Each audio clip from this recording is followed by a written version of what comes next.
नमस्कार, जय जगन्नाथ। मु मानस रंजन राय सामंत यात्रा कमिटी महासंघ ओडिशा राज्य संयोजक और कोषाध्यक्ष।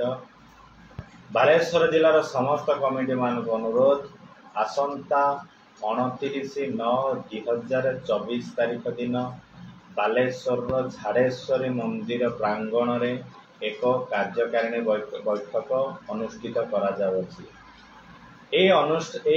कार्यकारिणी बैठक आवाहक भाव पतिया बाबू बालेश्वर, गिरीश बाबू बालेश्वर, मानस मुदुले औपदा, अजित बाबू, कालिया बाबू नेतृत्व एवं आह्वान क्रमे मोर बालेश्वर जिलार समस्त कमिटी भाई मान अनुरोध से आसी उक्त मीटिंग रे जोगदेले यात्रा कमिटी महासंघ बालेश्वर जिला को केमिति आमे आगु को नहीं पारिया से विषय रे आलोचना करवा।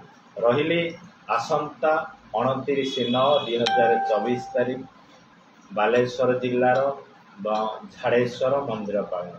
रहिली नमस्कार, जय जगन्नाथ।